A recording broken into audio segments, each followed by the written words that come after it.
So, Ariel, you are currently the co-founder and CEO of Augment. This is augment.org. The key thing for me was like entrepreneurship. And I had too many ideas. I could not focus. I didn't know what exactly I wanted to do.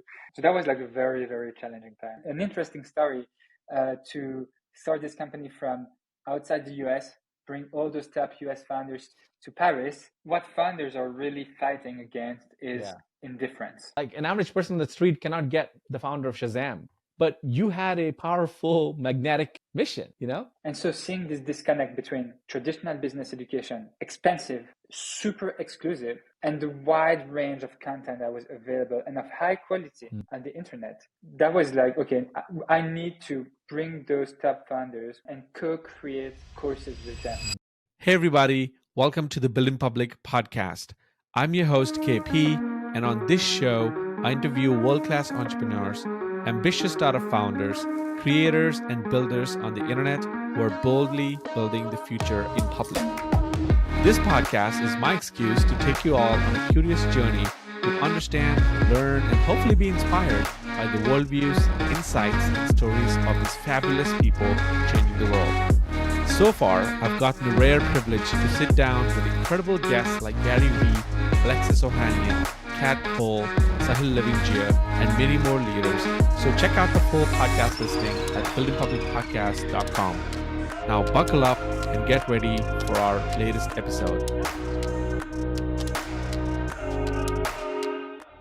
All right, welcome to the Build in Public podcast, Ariel. Thank you for accepting my invite and being on the show. Thank you, KP. I'm super excited. So, Ariel, you are currently the co-founder and CEO of Augment. For folks who are just tuning in, this is augment.org. There's a lot I want to unpack in your story, and I usually like to lay out like what we're going to talk about so someone can anticipate some of these elements. So we're going to cover the origin story of Augment.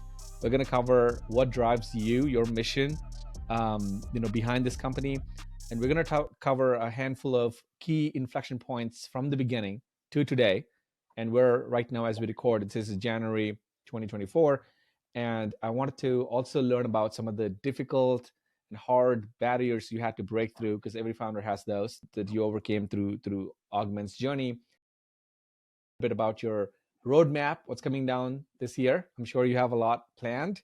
And of course, I want to learn about, this is a self-awareness question at the end, which is like, what pitfalls do you anticipate, and what are your thoughts around it? Something that I do as a personal exercise when I go into a new year, I always think about what are the 5 ways I can fail. Like Charlie Munger has a great line, like, show me the area where I'm going to die, I'm not going to go there. I think so. Yeah. So that's sort of what I have in the agenda. So let's kick it off with the origin story. Tell me how Augment got started.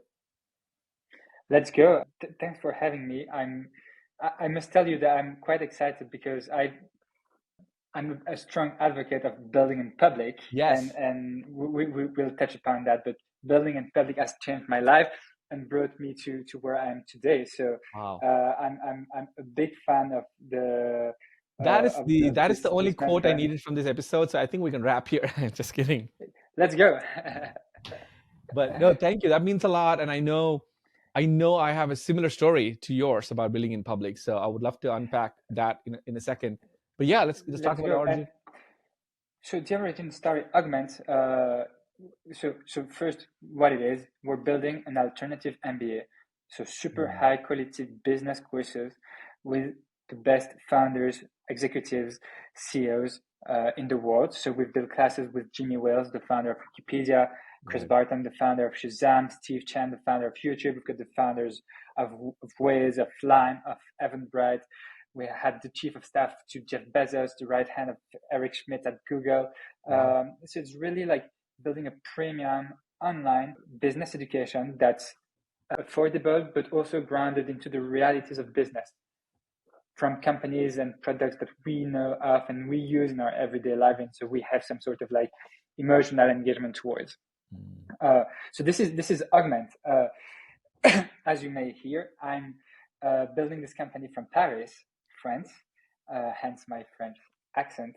And so it's been an interesting story to start this company from outside the US, bring all those top US founders to Paris, film classes with them here, and then of course sending them back to the US.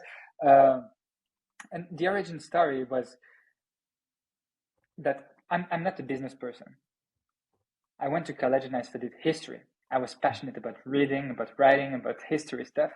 But then I realized that, okay, I learned the concept of startups and entrepreneurship, and I really wanted to do it myself. But I knew nothing about business, nothing. So I had to learn. The natural move for me was to go to business school. And so I got into HEC, which is the top one business school here in Paris. But at the same time, I consume content on the internet, podcasts like this one, YouTube videos, newsletters, etc.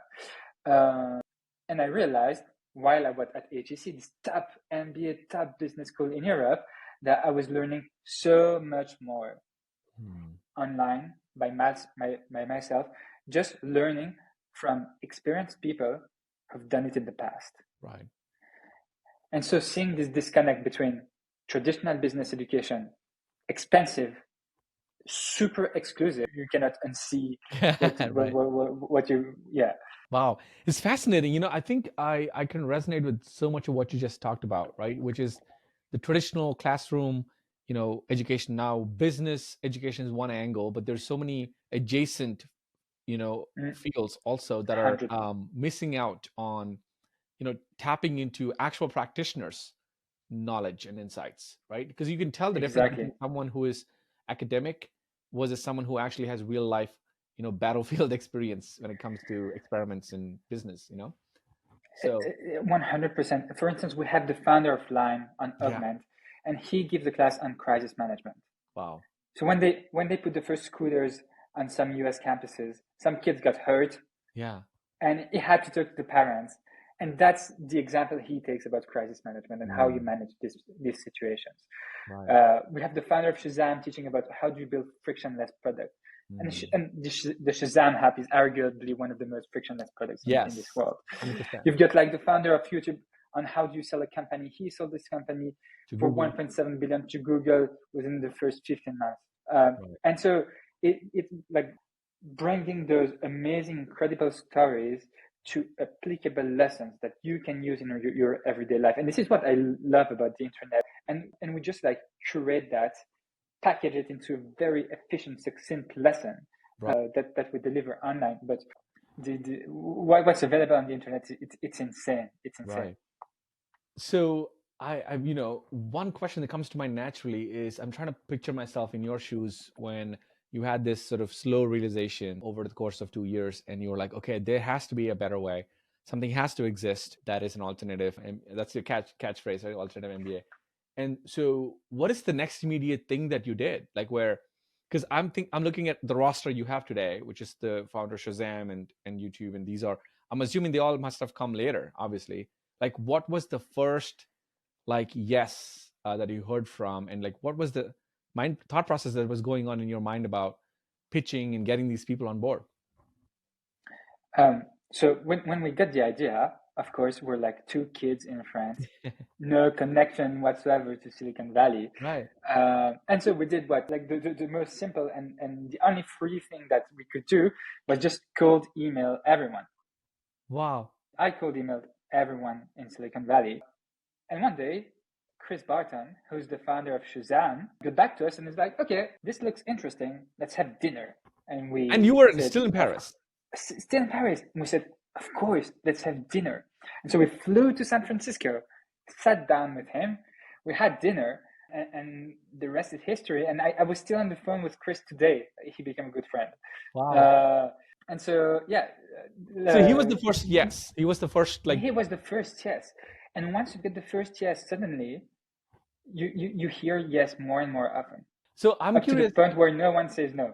Right. I mean, of course. I mean, I think what I'm curious is, first of all, congrats. That was amazing. That kind of high agency move where you just emailed without waiting for anyone's blessing or permission. What I want to understand is, if you look back and reflect on that pitch that you wrote, the email copy, whatever, what was the appeal of that, you think, from the objectively? What do you think stood out for Chris? This is an interesting question. I think he was at the time of his life where it was a lot more about giving back. Yeah. and building a legacy than anything else, and that he needed some platforms, and Like so like he an was outlet. in Like an outlet. yes, Yeah. exactly. He was in this phase, and I believe he was just curious, and we had nothing to show. We had nothing to show. But he was curious, and having done an MBA himself, I believe he also resonated with the Resonated. mission. Yeah. That's one theme that I'm hearing across so many founder stories is the mission is so important. And Yeah. we like to think that, like, generally business school also teaches you that mission is like some gibberish and some like jargon, put some buzzwords, but it's actually, it's not true. Obviously, I'm sure you know this, but a great mission is a magnet that attracts Yes. other, Yes. early believers. And sometimes I'm surprised that the early believers could be someone with such great success like Chris. I once did a program. I had a crazy idea called Founders Hotline. So what I thought was, what if there was a call-in hotline where people could call in, right? Like 1-800. In America, you have the toll-free number on the billboards, Yeah. the 1-800 Yeah. doctor or whatever. So I bought 1-800 founder and advertised it, and we had a website. And I said I was going to host a online show once a week, and people call in anonymous, or they can declare their name and then say, hey, here's a pressing issue I'm struggling with. I need some advice. So I would try to give my advice, or sometimes I bring guests and make them share advice on a theme of marketing or whatever, right? I thought this was a cool idea. Again, it's such a dumb thing looking back, but I was like, oh, that's actually a really cool idea. And I bought the domain and everything. So I cold emailed, just like you did. I cold emailed Alex Sohanian, Brené Brown, whoever I thought were like very empathetic people who want to give back. And of course, one of the many of them ghosted me. Obviously, that's fine. One of them happened to be Gary Vee, and he said yes. And this was actually, I emailed his team who forwarded it to him, and we had a connection there. But still, he could have said no, right? And he said hell yes. And within like 3 months, he showed up as the finale guest. We had 25,000 people dialed in that day because Gary Vee has a massive audience. Wow. But when I look back, I always think about, like, it's not necessarily the fact that I was very successful or the fact that I had so many connections or anything, which I did not at the time. It was purely the fact that that idea was so bold and so mission driven that the receiving end, somebody else felt it, like Gary Vee, right? And so I'm thinking the same thing. Like, an average person on the street cannot get the founder of Shazam, but you had a powerful magnetic mission, 100. And there are so many lessons to your story. A big one is you only need one yes. Yes. True. One yes can change your life, and one Right. yes can lead to many, many more Yes. yeses in the future. Yes. The second is that, and I believe this is true for both our stories, is best story wins. Yes. And your story Yes. is your story is super catchy. And I can go and have dinner with a friend and say, oh, JP told me about like a project of his, and it's fun. It's creative. It works, right? So my litmus test is, I do so many campaigns like this for founders and whichever job I'm in, I'm always targeting serving founders. My litmus test is, I talk to my wife. My wife is completely removed from the founder world. She's a teacher, school teacher, and she doesn't give a shit about our, my life and same with my founder life. girlfriend. Same thing. Oh wow, that's so funny. So every once in a while, when I pitch, like, hey, here's something I'm working on, what do you think? Her eyes light up and she'll say, oh, that's a good idea. And that's a very rare compliment. I don't get that often from her. And so then that's when I know that that's a good idea. You should really put all force into that and proceed. So when I told Founder Hotline, she told me that is one of your good ideas, So I was like, got it. This is good. Because what founders are really fighting against is indifference. Yes. Oh, yes. It's not anti-reaction. It's just indifference, like you said. Yeah. Anti-reaction is good because it's at least a sort of reaction. Yeah. Because most people don't even get the benefit to have an anti-reaction. Yeah. They get indifference. Yeah. It's one of those things, Ariel, that we have to constantly remind ourselves with, is how many And it's very easy because, sometimes in your career you get busy with the minutiae, the trivial things, and the OKRs and KPIs, and the knickknacks of business life, that sometimes you forget that you need to make space for big ideas.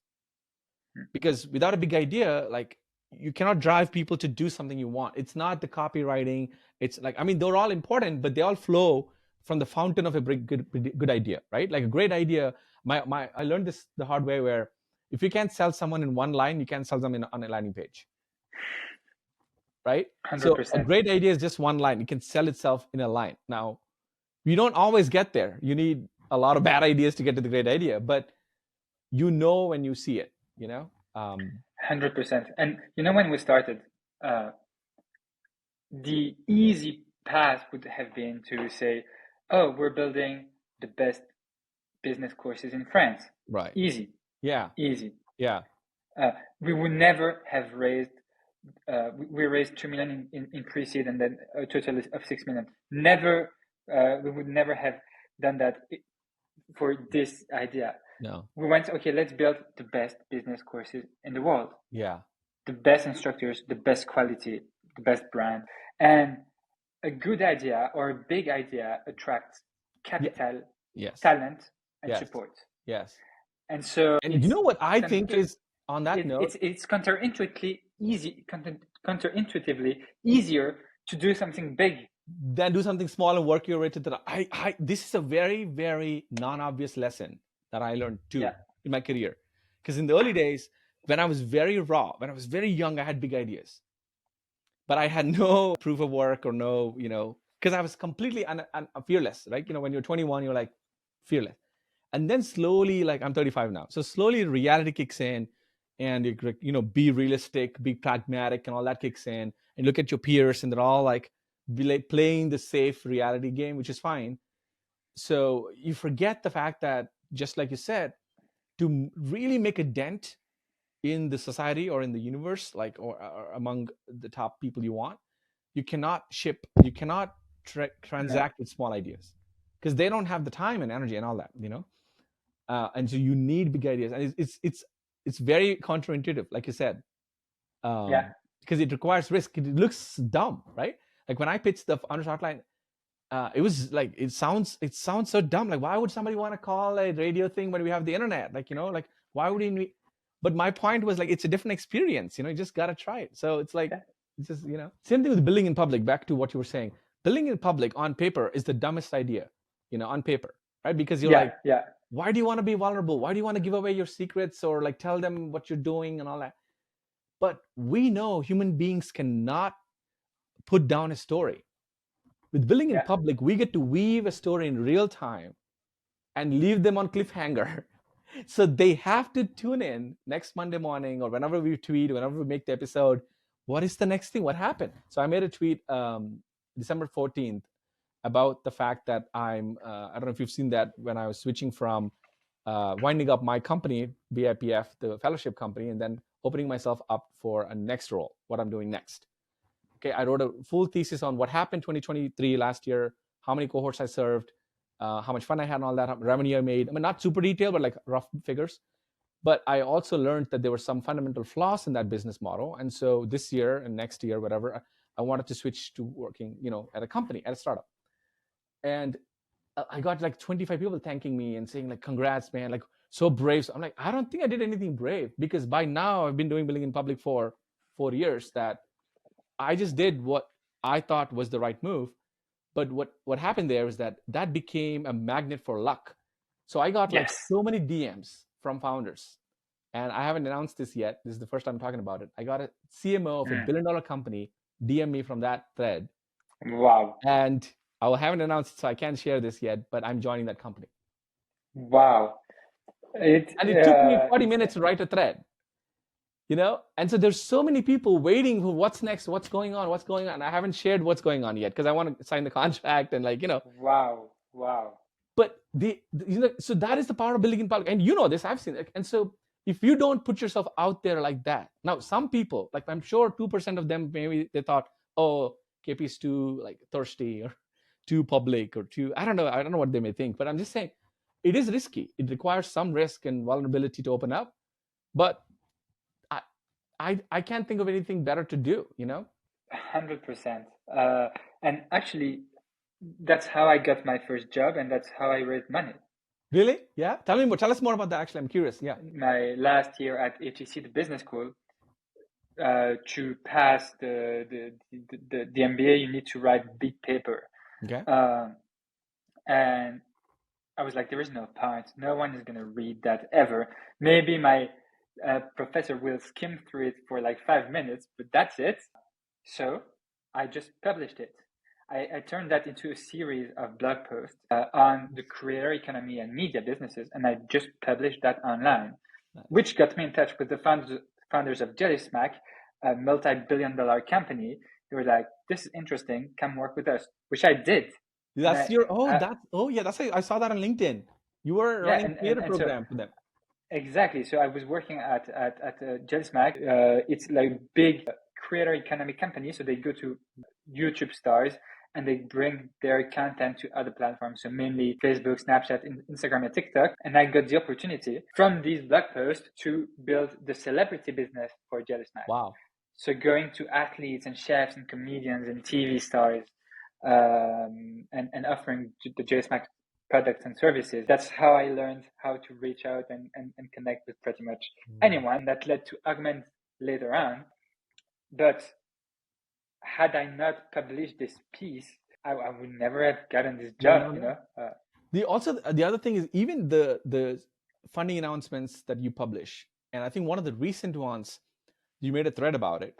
And in the thread, of course, there was the announcement, there was a talk about the funding round and the raise, but to be honest, that was only 10% interesting to anybody like me. Because that's like, of course, it's you got the funding, and sure. The 90% that was interesting was your beliefs around why Augment should exist.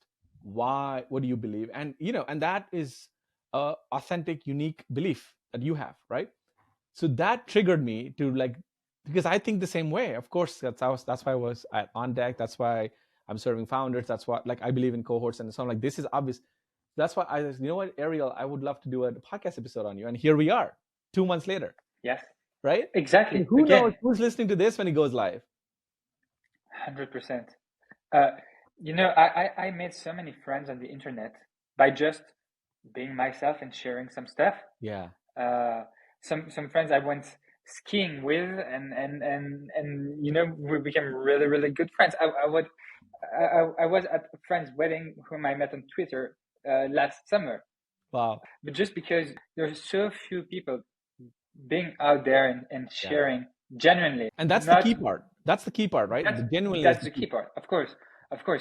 It's very easy to talk like a brand and to talk like a multi-billion-dollar company, but it's that you're not going to connect with anyone. Right.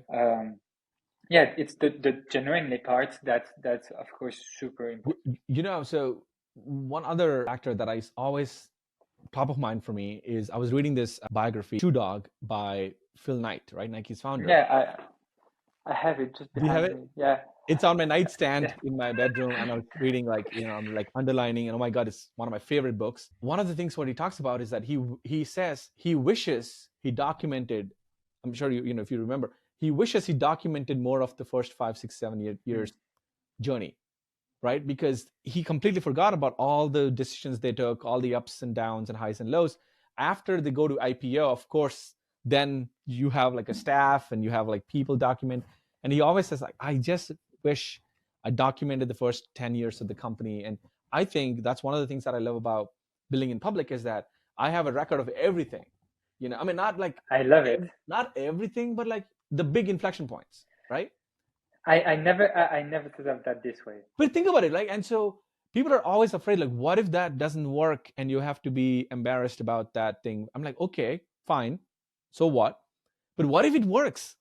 Right? 100%. The upside is so much higher than the downside, right? And what if building it in public makes it work?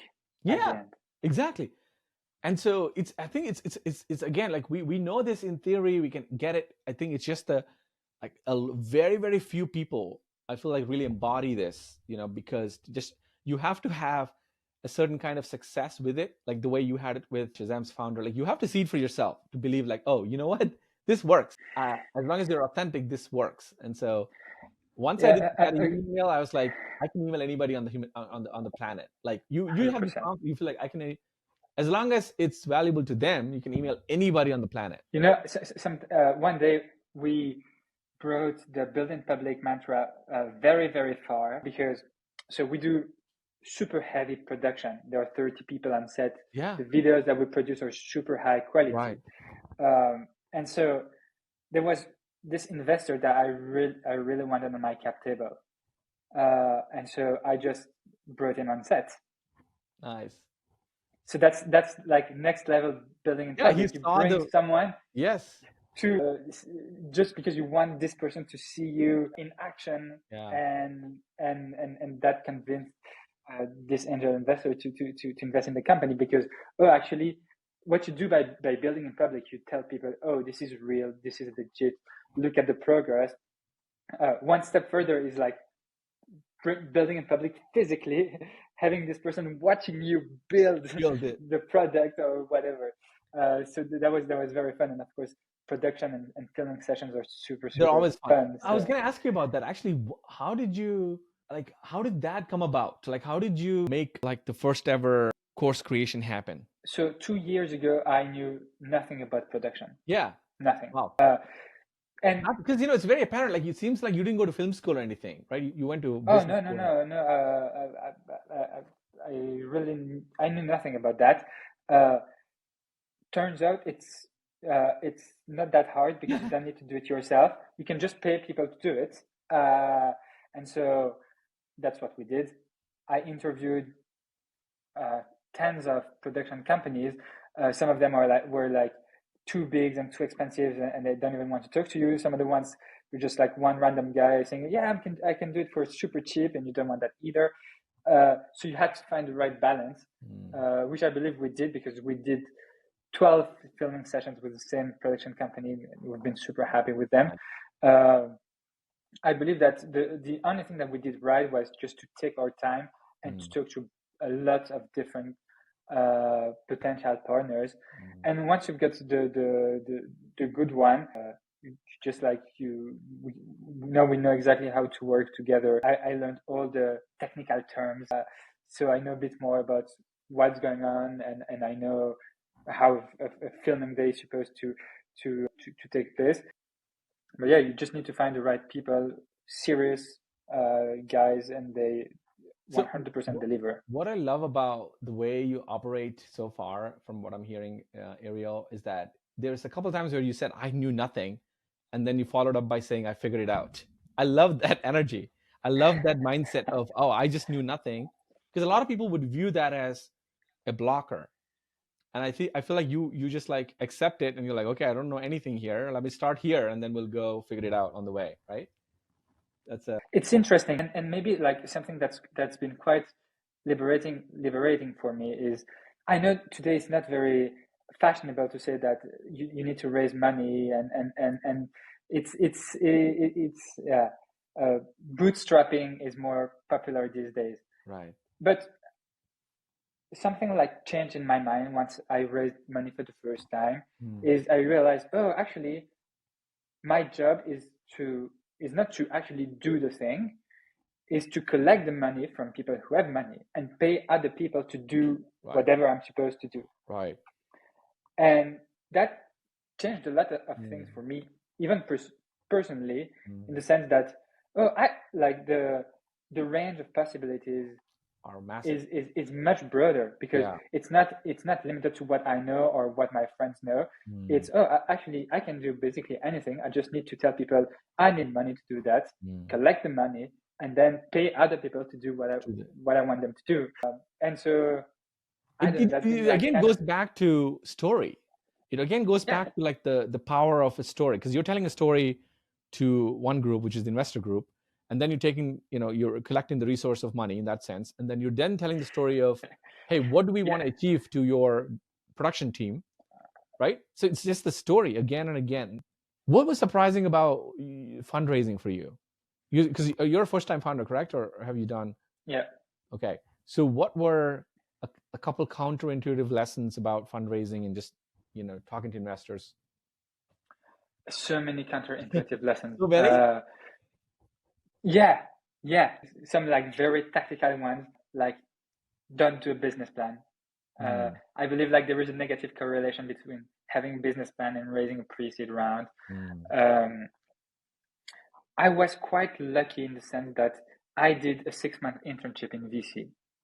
And so I learned so much, and knowing the terms and just the jargon and being able to understand when you go on a fund's website, what's their investment strategy, how do they stand in terms of like deployment period, how much money they have left, what's their network, and understanding all that, basically reading the mind of someone who's in front of you, just because you know exactly how the economics in venture works because you've worked in ventures in the past. That's been like game changing because you know exactly how to focus in terms of like, okay, this person, like we fit 100% into their fund strategy. We know exactly that like that we would be the right fit, versus other funds, like it's not even worth talking to them. Right. For many different reasons. Right. I think so. It's like in any negotiation, it's just like understanding the other's viewpoint, which may be a bit obscure when you're a founder, but really studying the economics of venture funds and how they plan to generate returns, and what's like a great return for one fund. Maybe it may be different for another one, and just understanding that and then calibrating your pitch to the investor, super important. Right. With Augment, what do you see in the long term? Like, are you envisioning a 10-year plan in your head? Not a plan, like a business plan, like with the Q1, Q2, Q3, Q4, but like, do you see a massive company could be formed from here? So the 100-year plan. I love that. It's not just 10 years, 100 years. Yes, I love that. Is to build the best business courses in the world. And so the mission is so, it's so simple, but you know, like, and I love just to wake up every day and we picked one thing. For us, it's like business courses, and our mission is just the best in the world. Just this, we do one thing really, really, really good. And I believe I want to be the next HBS, a super high quality brand of online business programs, grounded into the realities of business, by the people who've done it in the past. That's Augment. That's the vision, and that's, I don't know. This, for me, it's like the most exciting business I could ever dreamed of building. And your current ICP is someone who is on the fence of joining a traditional MBA program, or someone who may have joined it but they want to augment like their learning journey? The main ICP at the moment is really doing this 0 to 1 for people who know nothing about business. And we bring them from, I know nothing, like I was myself, history student, I know nothing about business, to I've got the foundations of business strategy, entrepreneurship, finance, leadership, management, strategy, sales, accounting, etc. So we do this 0 to 1. If you're like super experienced, don't do Augment. Go do a traditional MBA or do a very specific online marketing program or whatever. But it's been fascinating to meet with all the students we have. They come from so many different backgrounds. We get like a lot of doctors, designers, data engineers, scientists, people who know nothing about business, and we're the 0 to 1, making those seemingly complex topics easy to digest, very like super tangible, because based on real products and services that they use and they love. Right. So when you started this, were there other competitors or players in the space? Like, what comes to mind is Masterclass, because that's their course product, right?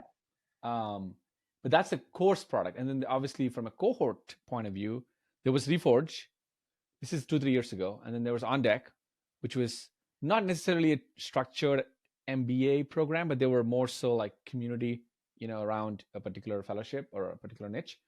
So when you entered the market, what was your assessment of these players? I love them. And they're a big source of inspiration. Would I you love study them? masterclass. Would you like I love masterclass. I know the founders. I watch a lot of their classes. I like Reforge, even though it's a bit like it's product oriented, and I'm not really a product person, and so I resonate a bit less with the content just because of my position and taste. But I love those companies. I believe that the biggest competitor in edtech is the status quo, is people not learning. And so I'm super happy, and I root for their success. And I really want people to have as many high quality learning opportunities as possible. Right. And so we're fighting for the same cause. Right. I love that you're viewing this as a non-zero sum game, right? A positive sum. And you know why I even called email Brian Balfour, the founder of Reforge, 1 week or 2 weeks ago, telling like, congrats, you're doing super great. I love what you do. We're doing this. I'm sure we can learn a lot from one another. But that's it, wish you the best. And how do you? So what's fascinating? Like 7-8 years ago, I heard the phrase. I think it was someone from Bezos, stories around like, don't focus on the competitor, focus on customer. Yeah. And I was reading his book, Invent and Wonder, where Amazon, like, he was so maniacal. Like, I didn't expect that much intensity in terms of customer, right? Like, I care about customers. Like, you seem like you care about, but he was actually blinded. Like, and their caption, the wording they use, the choice of words they use is very telling about Earth's most customer obsessed company. Right?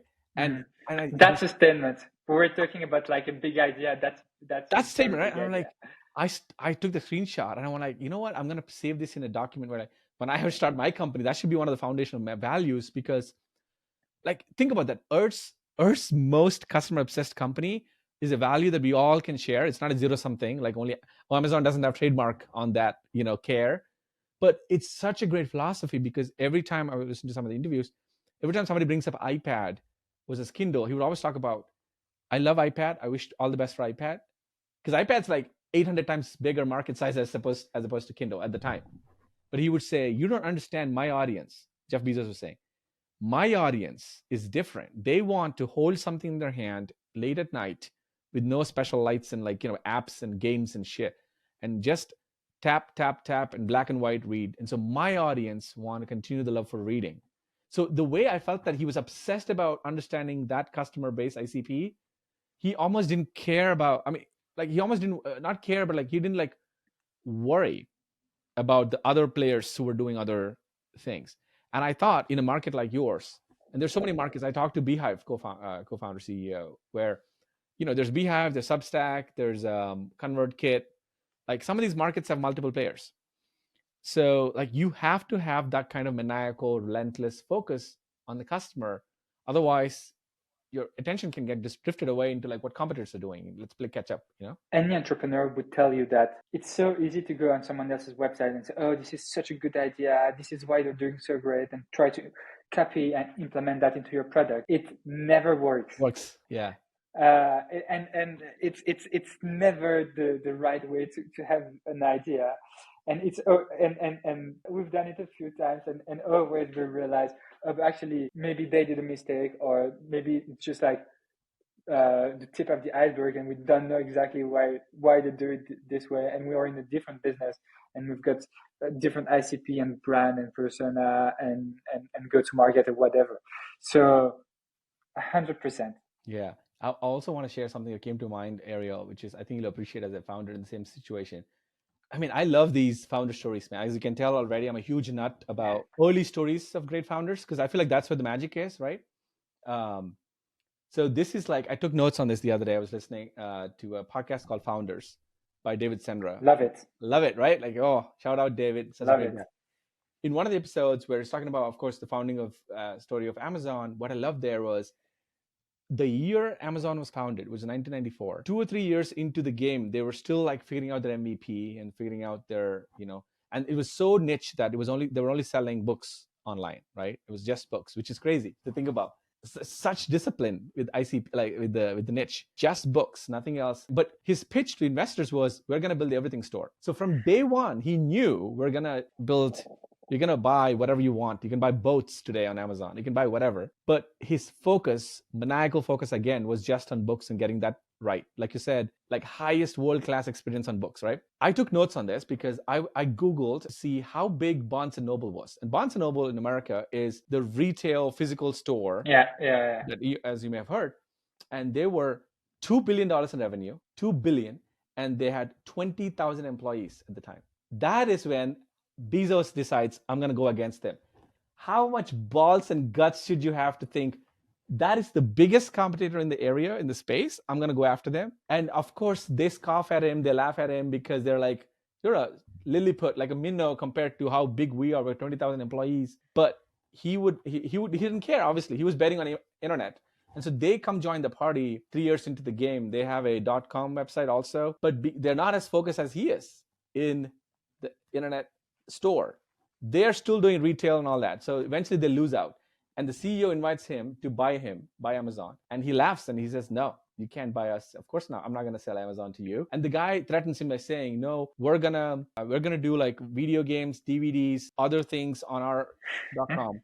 And Amazon is like, I don't care, I'm going to do it too. I'm going to do it too. So I thought that was such a huge reminder, because we always sometimes, especially founders that I talk to, sometimes they get threatened by, oh, there's another big player in the game, right? Like, oh, big whale in the game, and you're a small fish. That is the biggest freaking whale you can imagine. $2 billion in revenue, not valuation, revenue. And then 20,000 employees. And this guy thinks we can do something here. And also I took a note of this, something for me, for my own inspiration. From the founding day to Amazon becoming $1 trillion company, it was 24 years. In 24 years, a balding guy in New York, and eventually moves to Seattle, creates $1 trillion company out of thin air. How crazy is that? Think about history of mankind, how long it took for the first $1 trillion company to be created. Thousands of years. And within 24 years, this guy creates the next one. Of course, he was riding the internet wave. But a note to myself I took from that episode was, what is the next wave, KP? And what is your 25-year story? I took my note for that. I'm like, because that's message, right? And of course, even if you don't create $1 trillion company, why can't we settle for a $100 billion company? You know what I mean? So when you were telling me the 100-year story, I was like, yeah, that's the horizon you got to think about. We can't play the Q1, Q2 game. No. So anyway. Love that. I feel like we could go for like forever on, chatting. It's also a testament to me about what are the kind of founders who get inspired by stories like that, versus who find so many flaws in like some Amazon or some Apple or something. I'm like, that is usually a testament of like who really gets the point there, right? So I cannot be more passionate about this type of stories. I built an entire business based on these stories. Exactly. So obviously, and I had like so many great anecdotes from Anne Hyatt. She teaches on Anne Hyatt, and she teaches on Augment, and she's been Jeff Bezos' right hand for the first 4 years at Amazon, and then she became the first ever chief of staff at Google. Wow. For another 10 years, something like that. And she tells some amazing stories from the early days of both Google and Amazon. And I remember the first time we met, I was like to prepare the course. There was having a coffee in front of the sea, and she was like telling all the stories, and I was with my notebook writing them down. And I felt so energized and with this feeling that I had like a first-hand witness of like the greatest minds in history, Yeah. and the early days of like the birth of the one of the greatest companies of all time. Juggernaut, right? One of the biggest. Yeah. Okay, so let's get into, in lieu of time, I'm trying to make sure that we cover a couple good points. Let's get into some of the difficult barriers that you had to overcome in the journey. Interestingly enough, I've been willing to be an entrepreneur for 5, 6, 7 years before I actually started Augment, and I believe that the most challenging period was before. Now, of course, I have a lot of challenges, but those are like the expected ones, and you know, I'm ready for them, and I embrace. But when I look back at my younger self, and like 3, 4 years ago, I was this kid that I wanted to build a company. I was my mind was like sparkling with ideas, but I could not focus. I did not really fall in love with one specifically.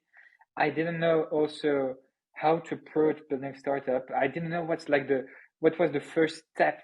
And this period of time where you're just like exploring, it seems like a lifetime. Yeah. You have no you have no idea whether it would end or not, and whether the outcome would be positive or not.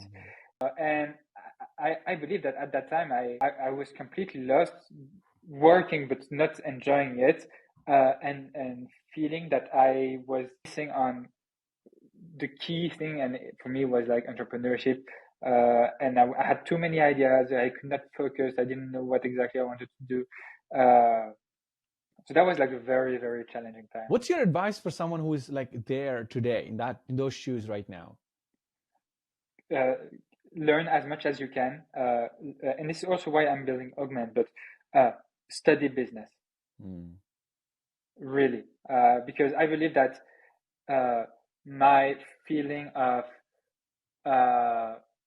just not moving forward was because I did not clearly understand what's the right first step, what's the second next step, and that had I had a better business education, or listened to more podcasts like this one, okay, I would have had a clearer picture of the entrepreneurial journey, and that would have been that would have unlocked entrepreneurship slightly earlier, I believe, for me.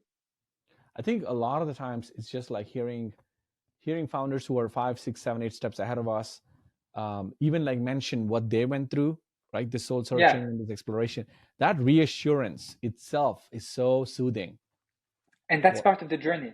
That's part of the journey. And of course, but for me, it's the most painful part, because now I've got a lot of challenges, but I know I'm on track, and I know those challenges are part of the journey. Yeah. Whereas in the past, those challenges were, you expect the journey to start, but it never starts, and so you're in this in like this feeling of despair, and you don't know whether it's going to end. I was going to ask you this, which is, how did you navigate? Like, how did you manage to arrive at one idea? Because you were talking about potentially 4, 5, 6, 7 ideas in your head. How did you get rid of all of them and just like get the clear focus on Augment? Hundreds of ideas. So 4 is a low ball number. Okay. Honestly, yeah, and every now and then I'm on my computer and I open a file and it's a random pitch deck for an obscure idea I completely forgot that I built like 5, 6 years ago, and I was like, wow, so many different ideas. But I believe that at the end they were all, I don't know, circling around the same, like, media businesses, education, and so I believe that they gravitated towards Augment. Yeah. And I had to combine something that was like visually interesting, and design is very important for us.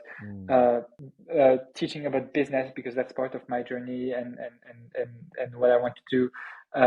The learn from the best, the celebrity part, connected to my past job.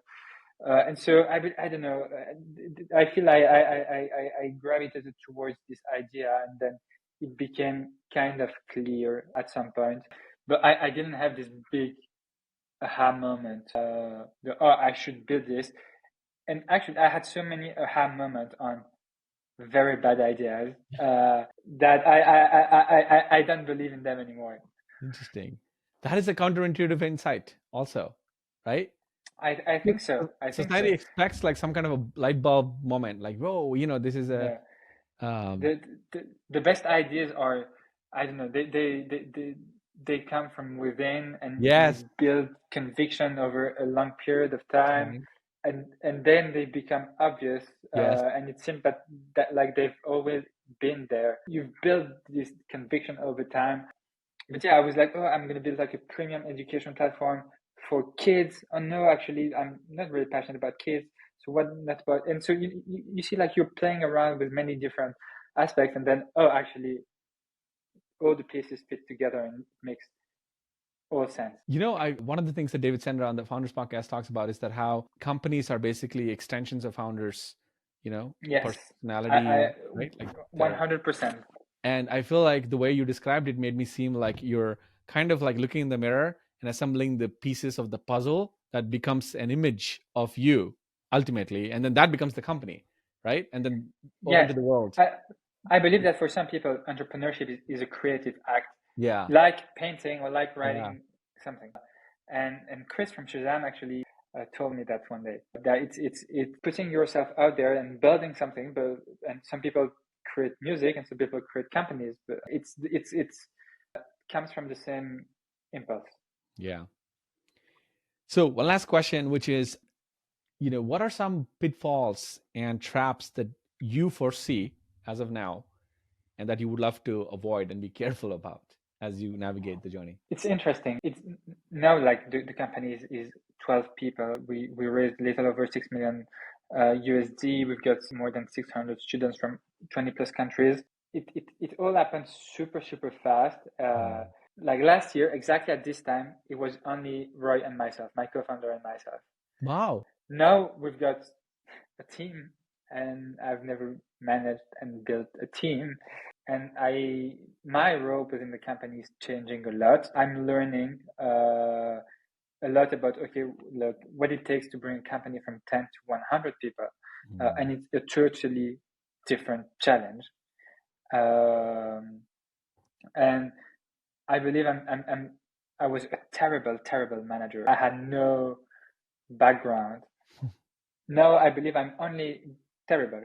Uh, so it's improved a bit, but clearly building a team and just like having people working hard towards the same mission, etc.